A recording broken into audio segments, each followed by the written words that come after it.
Chennai to Delhi போற flight 80,000 80,000 வரைக்கும் அதோட டிக்கெட் காஸ்ட் அப்படிங்கிறது இன்க்ரீஸ் ஆயிருக்கு. முன்கூட்டி 5,000 இருந்து 10,000 வசூல் செய்து கொண்டிருந்த விமான நிறுவனங்கள் எல்லாருமே இப்போதைக்கு அவங்களுடைய டிக்கெட் காஸ்ட் அப்படிங்கிறது ரொம்ப அதிகமா உயர்த்திருக்காங்க. அதுக்கு பின்னாடி ரொம்ப பெரிய ஷாக்கிங்கான சம்பவங்கள்லாம் இருக்கு. குறிப்பா சென்னை விமான நிலையங்கள் போன்ற முக்கியமான விமான நிலையங்கள்ல மக்கள்லாம் ஸ்தம்பிச்சு போய் நிற்கக்கூடிய காட்சிகள்லாம் நம்ம பார்த்தோம். சென்னை சென்ட்ரல் எப்படி இருக்குமோ, ரயில்வே ஸ்டேஷன் எப்படி இருக்குமோ அந்த மாதிரி கூட்டங்கள் அலைமோதக்கூடிய விஷயங்கள், பெரிய கலவரங்கள், பெரிய பிரச்சனைகள், ஒரு அமைதியின்மை போன்ற சூழல ரொம்ப கேஸா இருந்தது. அந்த மாதிரியான சிச்சுவேஷனுக்கு என்ன பெரிய காரணம் அப்படிங்கறத பத்தி தான் இந்த வீடியோல பார்க்க போறோம். நான் உங்கள் செல்வி. வாய்ஸ் ஆஃப் செல்வி சேனலை சப்ஸ்கிரைப் பண்ணிட்டு வீடியோ முழுசா ஸ்கிப் பண்ணாம பாருங்க. முடிஞ்சளவுக்கு இந்த வீடியோ லைக் பண்ணுங்க, உங்க ஃப்ரெண்ட்ஸ் அண்ட் ஃபேமிலிக்கு இந்த வீடியோ ஷேர் பண்ணுங்க. என்ன நடந்தது? சென்னை விமான நிலையம் மட்டுமின்றி இந்தியாவில் இருக்கக்கூடிய பல்வேறு விமான நிலையங்கள்ல இந்த அமைதியின்மை போன்ற சிச்சுவேஷன்ஸ் வந்து ஏற்பட்டிருக்கு.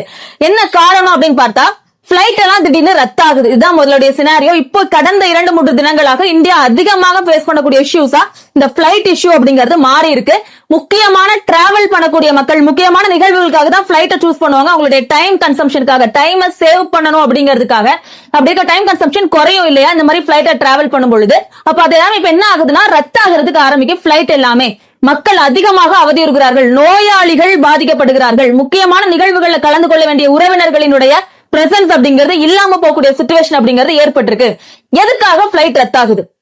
ஏன்னா திடீர்னு பிளைட் எல்லாம் புக் பண்ணிட்டாங்க, டிக்கெட் எல்லாம் பே பண்ணிட்டு அவங்க ரெடியா ரயில்வே ஏர்போர்ட்ல வந்து நிக்கும் பொழுது திடீர்னு பிளைட் எல்லாம் கேன்சல் அப்படிங்கிற ஒரு அனௌன்ஸ்மெண்ட் கொடுக்குறாங்க. மக்கள் எல்லாம் ரொம்ப ஷாக் ஆகுறாங்க. ரொம்ப கொதிச்சு போகக்கூடிய சம்பவங்கள்லாம் நம்ம பார்த்திருந்தோம். அப்ப என்ன காரணம் அப்படின்னு பாக்குறப்போ பின்னாடி ஒரு பெரிய அரசியல் இருக்கு, பெரிய எக்கனாமிக்கல் காசஸ், பெரிய எக்கனாமிக்கல் ரீசன்ஸ் இருக்கு, பெரிய பெரிய இன்ஃபுளுசஸ் எல்லாம் இதுக்குள்ள இருக்கு. என்னன்னு பாக்குறப்போ இந்தியாவில முன்னாடி பல்வேறு நிறுவனங்கள் இருந்தது, விமான நிறுவனங்கள் அப்படின்னு இருந்தது. ஏர்லைன்ஸ் வந்து நிறைய இப்ப ரொம்ப ரொம்ப குறையறது நம்மளால பார்க்க முடியுது. என்ன காரணம்? இண்டிகோ. நமக்கு ஓப்பனா சொல்ல போனா இண்டிகோ நிறுவனம் தான் இந்தியாவில் அதிகமான ஷேர் ஹோல்டிங்ல இருக்கக்கூடிய ஏர்லைன்ஸ் அப்படின்னு நம்ம எல்லாருக்குமே ரொம்ப தெரியும், நல்லா தெரிஞ்ச விஷயம் தான். ஒரு கார்பரேட் கம்பெனி தான் அந்த இண்டிகோ அப்படிங்கிறது.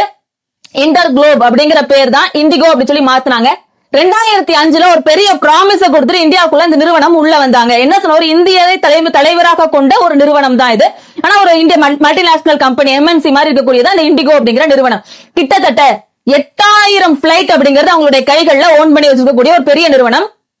இந்தியால முன்னாடி இந்த 2005 இண்டிகோ வரதுக்கு முன்னாடி ஒரு 5-6 கம்பெனிகள் வந்து ரொம்ப பீக்ல இருந்தாங்க. இப்ப அவங்க எல்லாருமே உள்ளடக்கம் செய்யப்பட்டு எல்லாருமே அவங்களுடைய ஃபுல்லா குறைஞ்சிட்டாங்க. இப்ப முழுக்க ஒரே நிறுவனம்னா இண்டிகோங்கிற பேர் தெரியாத இந்தியர்கள் இல்லை அப்படிங்கிற அளவுக்கு அதிகமான பேர் வந்து பிரயோகத்தில் இருக்கக்கூடியது இண்டிகோ. அப்ப என்ன ப்ராமிஸ் பண்ணாங்கிறது ரொம்ப முக்கியமான விஷயம். நாங்க உள்ள வரும்பொழுது காஸ்ட் ரொம்ப குறைப்போம் அப்படின்னாங்க. பிளைட் டிக்கெட் ரொம்ப கம்மி பண்ணுவோம், அதிக பிளைட் எல்லாம் விட ஆரம்பிப்போம். ரொம்ப ரிமோட்டிங் ஏரியாஸ் வரக்கூடிய ரொம்ப சின்ன டிஸ்ட்ரிக்ட் உள்ள கூட விமான பயணங்கள், டொமஸ்டிக் டிராவல் அப்படிங்கறது வந்து நாங்க அதிகப்படுத்தி கொடுப்போம் அப்படிங்கிற பெரிய ப்ராமிஸ் எல்லாம் உள்ள கொடுத்துட்டு வந்த நிறுவனம் தான் இண்டிகோ. அதை சாதிச்சும் காட்டின நிறுவனம். இன்னும் குறிப்பா சொல்ல போனா ஆண்டிற்கு 30 கோடி இந்தியர்கள் பறக்கிறதுக்கு இந்தியாவில பிளை பண்ணிட்டு இருக்காங்க இல்லையா? அப்ப அது பறக்கிறதுக்கு ரொம்ப முக்கியமான காரணமா இருக்கக்கூடியது யாருன்னு கேட்டீங்கன்னா இந்த இண்டிகோ நிறுவனம். அப்படி இருக்கக்கூடிய நிறுவனம் எதுக்காக இவ்வளவு பெரிய தவற பண்றாங்க, எதுக்காக பிளைட்டை கேன்சல் பண்றாங்க அப்படிங்கறத ஒரு சென்சேஷனலான விஷயம். அப்ப நல்லா கவனிக்கணும். முக்கியமா நிறைய கம்பெனிஸ் இருந்தாங்க. ஏர் இந்தியா இருந்தாங்க. ஏர் இந்தியாவை 2022 டாடா குழுமத்திற்கு இந்தியா விட்டுறது, பிரைவேடைசேஷன் அப்படிங்கிறதுக்கு உள்ளாக்குனாங்க. விகாசா, விஸ்தாரா போன்ற ஆகாஷா போன்ற நிறுவனங்கள்லாம் இந்தியாவில் இருக்கக்கூடிய ரொம்ப பிரசித்தி பெற்ற புகழ் பெற்ற ஏர்லைன்ஸ் கம்பெனிஸ் இல்லையா? அப்ப அவங்க எல்லாருமே ஏர் இந்தியாவோட ஷேர் வெறும் 22% தான் இன்னைக்கு இருக்கு. ஆனா இந்த இண்டிகோ அப்படிங்கறதோட ஷேர் பாத்தீங்கன்னா கிட்டத்தட்ட 65% ஷேர் ஹோல்டிங்ல இருக்கக்கூடிய பெரிய கம்பெனியா அவங்க வளர்ந்திருக்காங்க. அப்படி இருக்கிறப்போ திடீர்னு ரத்தாகுது. இந்தியா முழுக்க கிட்டத்தட்ட 1200க்கும் மேற்பட்ட பிளைட்டை வந்து ஸ்டாப் பண்ணி வைக்கிறாங்க. அப்போ சென்னை விமான நிலையங்கள்ல பத்திரிகையாளர்களினுடைய சந்திப்புல அந்த மக்கள் கொடுக்கக்கூடிய பேட்டியா இருந்தாலும் சரி, அது பார்க்கக்கூடிய காணொலிகளா இருந்தாலும் சரி, ரொம்ப மனசையே உழுக்கக்கூடிய சம்பவமா இருந்தது. ஒரு தந்தை அவங்களுடைய மகளுக்கு நாப்கின் வாங்குறதுக்கு கத்தி கூச்சலிடக்கூடிய சம்பவம் இருந்தது. ஓவர் ப்ளீடிங் இருக்கு, அதை ஸ்டாப் பண்ண முடியல, சோ நாப்கின் வேணும் அப்படின்னு சொல்லிட்டு 2-3 தினங்களாக ஏர்போர்ட்ல தங்கி இருக்கக்கூடிய சிச்சுவேஷன்ஸ் எல்லாம் உருவாகி இருந்தது. நிறைய லக்கேஜஸ் எல்லாம் ஒரே இடத்துல குவிச்சு வைக்க ஆரம்பிக்கிறாங்க. ஏன்னா கார் எல்லாம் அவங்க சென்ட் ஆஃப் பண்ண உடனே கார் எல்லாம் திருப்பி போயிருக்கும் இல்லையா அவங்களுடைய வீடுகளுக்கு. அப்போ எல்லா லக்கேஜும் ஒரே இடத்துல குவியும் பொழுது அதை எப்படி கண்டுபிடிக்கிறது, ஐடென்டிஃபை பண்றதுங்கிறது ஒரு பெரிய பிரச்சனையாச்சு. ரொம்ப கூட்டமாக சுகாதார சீர்கேடுகளுக்கும் உணவு பற்றாக்குறைகளுக்கும் மக்கள் உள்ளாகக்கூடிய காட்சி அப்படிங்கிறது பெரிய அதிர்வலையை ஏற்படுத்தி இருந்துச்சு. அப்போ என்ன காரணம் சொன்னாங்க இண்டிகோ அப்படின்னு பார்க்கும் பொழுது, இந்தியால டிஜிசிஏ டைரக்டர் ஜெனரல் ஆஃப் நம்மளுடைய ஏவியேஷன் அப்படின்னு சொல்லிட்டு ஒரு கார்பரேஷன் இருக்காங்க, டைரக்டரேட். அவங்க வேற ஒன்னும் இல்ல, இந்தியாவில் இருக்கக்கூடிய சிவில் விமான பயண இயக்குநரகம் அப்படின்னு அவங்களுக்கு பேரு. அவங்க ஒரு புதிய சட்டம் ஒண்ணு கொண்டு வராங்க, மக்களுக்கு தேவையான முக்கியமான சட்டம் என்ன அப்படின்னு பாக்குறப்போ பைலட் இருக்காங்க இல்லையா, விமானிகளுக்கு ரெஸ்ட் கொடுக்கணும். இப்போ ஒரு பஸ் இருக்குன்னு வச்சுக்கோங்களேன், டிப்போ நிறைய பாத்திருப்பீங்க. அப்ப என்னன்னா பஸ்ல ஒரு கண்டக்டர் ஷிஃப்ட் மாறிட்டே இருப்பாங்க. இந்த ஷிஃப்ட்ல இவங்க ஓட்டணும்னா அவங்களுக்கு தேவையான விடுப்புகள், அதுக்காக நிறைய போராட்டங்கள்லாம் கூட நிறைய சமயங்கள்ல நடந்திருக்கும். அப்படி இருக்கிறப்போ பைலட்டுக்கான விடுப்பு வேணும், பைலட்ஸ்க்கு ஓய்வு வேணும் அப்படிங்கிறதுக்காக வாரத்தில் 2 நாள் விடுமுறை அப்படிங்கிற ஒரு புதிய சட்டத்தையும், கண்டிப்பா இண்டிகோ போன்ற பெரிய நிறுவனங்கள் புதிய பைலட்டுகளை உள்ள அப்பாயிண்ட் பண்ணணும் அப்படிங்கிற சட்டத்தையும், உரிய அவங்களுக்கான ஓய்வு நேரம் அப்படிங்கிறது ஒதுக்கப்படணும் அப்படிங்கிற விஷயத்தையும், லேண்டிங் ஒரு பைலட் இத்தனை லேண்டிங் தான் ஒரு வீக்ல பண்ணணும் அப்படிங்கிற சட்டங்கள் எல்லாம் கொண்டு வந்தது இந்த DGCA அப்படிங்கிற ஒரு இயக்குநரகம், டைரக்டரேட், இந்தியாவோட டைரக்டரேட். அப்ப இங்கதான் பிரச்சனை ஆரம்பிக்குது.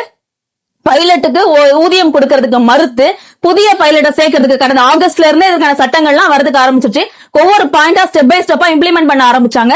அங்கதான் இஷ்யூ ரொம்ப அதிகமாகுது. அப்ப என்ன பண்றாங்கன்னா மறுக்கிறாங்க இந்த இண்டிகோ போன்ற நிறுவனங்கள். 500 பைலட்ஸ் இதுக்குள்ள அப்பாயிண்ட் பண்ணிருக்கணும், ஆனா அதுக்கான என்ன ஒரு முன்னெச்சரிக்கை நடவடிக்கை அவங்க எடுக்கல. இதனால நிறைய விபத்துகள் நடக்குது, நிறைய பிளைட் ஆக்சிடென்ட்ஸ் நடக்குது, பைலட்ஸ்க்கு ஹெல்த் இஷ்யூஸ் எல்லாம் நிறைய வர ஆரம்பிக்குது. அவங்களுடைய வாழ்வாதாரம், அவங்களுடைய உடல் நலம் போன்ற விஷயங்கள்லாம் பாதிப்பு ஏற்படுத்துறதுனால கொண்டு வரப்பட்ட சட்டத்தை எதிர்த்துதான் எங்களால முடியாது அப்படின்னு டைரக்டா சேலஞ்ச் பண்ண ஆரம்பிக்கிறாங்க இந்த இண்டிகோ.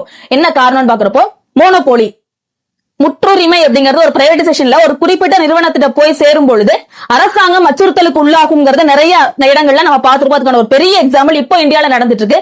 திடீர்னு 1200 பிளைட்டை நிப்பாட்டுறாங்கன்னா பல கோடிகள் லாஸ். பிசினஸ் ஓரியன்டாவும் சரி, அவங்களுடைய மென்டல் ஹெல்த், பிசிக்கல் ஹெல்த், இந்த மாதிரி நிறைய விஷயங்கள பிரச்சனைகள் ஏற்படும், இந்திய மக்கள் சந்திக்கிறதுக்கு ஆரம்பிக்கிறாங்க. சோ டைரக்டா கவர்மெண்ட மிரட்டுறதுக்கு ஆரம்பிக்கிறாங்க இந்த இண்டிகோ நிறுவனம். அதானி குரூப்போட ரொம்ப பெரிய டைப்ல இருக்கக்கூடிய விஷயம் நம்ம எல்லாருக்கும் தெரிஞ்சிருக்கும். இந்தியாவில் இருக்கக்கூடிய பல்வேறு மங்களூர் ஏர்போர்ட் உட்பட மும்பை ஏர்போர்ட் போன்ற ஏர்போர்ட் யாரோட ஓன்ல இருக்கு அப்படின்னா அந்த அதானி குரூப்போட ஓன்ல தான் இருக்கு. அவங்களோட டைப்ல இருக்கிறதுனால ஒரு பெரிய மோனோபோலி தான். பிரைவேடைசேஷன்ல நிறைய நிறுவனங்கள் இருக்கணும், ஒரு ஆரோக்கியமான போட்டி, சரியான காம்படிஷன் நிலவணும். ஆனா எல்லாருமே பாருங்களேன், இவ்வளவு பெரிய இஷ்யூ நடந்திருக்கு, ஷேர்ஸ் எந்த அளவுக்கு குறைஞ்சிருக்கணும்னு ஒண்ணு இருக்குல்ல. அப்போ இந்த கம்பெனியோட அனாலிட்டிக்ஸ் படி பாக்குறப்போ அவங்களுடைய ரேங்கிங் பெர்சன்டேஜ் 90% இருந்தாதான் ஒரு நல்ல ஒரு நிறுவனமா ஏர்லைன்ஸ் சொல்ல முடியும். இது கிட்டத்தட்ட 10 to 20% அப்படிங்கிற நிலைமைக்கு இண்டிகோ தள்ளப்படுது, ரொம்ப பின்னோக்கி தள்ளப்படுச்சு. அப்படி இருக்கிறப்போ அதோட ஷேர் ஹோல்டிங் எந்த அளவுக்கு குறைஞ்சிருக்கணும், பங்குச்சந்தையில அதோட நிலை அப்படிங்கிறது எவ்வளவு சரிஞ்சிருக்கணும் அப்படின்னு சொல்லி செக் பண்ணி பாக்குறப்போ 95% அப்படிங்கிறது கொஞ்சம் கூட குறையாம அவங்களுடைய தரத்தை அப்படியே தக்க வச்சிருக்காங்கன்னா அங்க போட்டி இல்லை அப்படிங்கிற விஷயத்தை கண் கூட பார்க்க முடியுது. அப்ப முன்னாடி இருந்தா நம்ம சொன்ன மாதிரி ஏர்லைன்ஸா இருந்தாலும் சரி, விஸ்தாரா இருந்தாலும் சரி, நம்மளுடைய ஆகாஷா போன்ற எல்லா ஸ்பைஸ் ஜெட் போன்ற முக்கியமான நிறுவனங்கள்லாம் அவங்களுடைய தன்மையை இழந்திருக்காங்க. அவங்களுடைய முக்கியமே ஏன்னா முன்னாடி நிறைய பிளைட் எக்ஸ்பென்சிவா இருந்தது. இப்ப பிளைட்டோட எக்ஸ்பென்சிவ் ரொம்ப குறையறதுக்கு காரணம் இந்த இண்டிகோ இருந்தா கூட அவங்க மிரட்டக்கூடிய தன்மைக்கு மாறி இருக்காங்க. அரசாங்கத்தை பிளாக்மெயில் பண்றாங்க, நாங்க ஏர்லைன்ஸை இயக்க மாட்டோம். கிட்டத்தட்ட 8000 பிளைட் அப்படிங்கும்போது 65% அப்படியே லாக் ஆகக்கூடிய சிச்சுவேஷன் ஏற்பட்டதுனால இந்திய அரசு சில தளர்வுகளை இப்ப கொடுக்கறதுக்கு ஆரம்பிக்கிறாங்க. எந்த மாதிரி தளர்வு அப்படின்னு பாக்குறப்போ, ஓகே வாரத்துல 2 நாள் லீவ் கொடுக்கணும், நாங்க முன்னாடி சட்டம் போட்டிருந்தோம்ல, அதுக்கு கொஞ்சம் டைம் எடுத்துக்கோ, இப்போதைக்கு அந்த மாதிரி சட்டங்களை நாங்க வேண்டாம் அப்படின்னு சொல்லிட்டு நாங்க பின்வாங்கிக்கிறோம் அப்படின்னு சொல்லிட்டு திரும்ப பெற்றிருக்காங்க இந்திய அரசாங்கம் அப்படிங்கிற விஷயத்த பார்க்க முடியுது. அதே மாதிரி விலை உச்சவரம்பு அப்படிங்கறத நிர்ணயிச்சிருக்காங்க. இது இந்தியன் கவர்மெண்ட் பண்ணக்கூடிய நல்ல இனிஷியேட்டிவ், அதை நம்ம பாராட்ட வேண்டிய சிச்சுவேஷன்ல இருக்கும். இந்த 80,000 ரூபாய் வரை காஸ்ட் இன்க்ரீஸ் ஆகிறதுக்கு காரணம் பிளைட்டோட எண்ணிக்கை குறையுது. அப்படிங்கும்போது மக்கள் எவ்வளவு கேட்டாலும் கொடுக்க வேண்டிய இக்கட்டான சிச்சுவேஷனுக்கு தள்ளப்படுறாங்க. அப்படி இருக்கிறதுனால ஓகே, ஏன்னா திருமணங்கள்லாம் பாக்குறோம், திருமணங்களில் கலந்து கொள்வதற்காக உறவினர்கள்லாம் ஒரு ஊர்ல காத்திருக்கிறாங்க. மணப்பெண் மற்றும் மணமகன் அந்த தம்பதியர் அப்படிங்கிறவங்க ஏர்போர்ட்ல இருக்காங்க அந்த ரிசப்ஷன் ஏரியாவுக்கு வரதுக்காக, ஆனா வர முடியல. சோ வீடியோ கால் அட்டென்ட் பண்ணி அங்க வெயிட் பண்ணக்கூடிய கெஸ்ட் எல்லாம் அவங்க பேசக்கூடிய விஷயங்களா நம்ம வீடியோல பாத்துருப்போம்.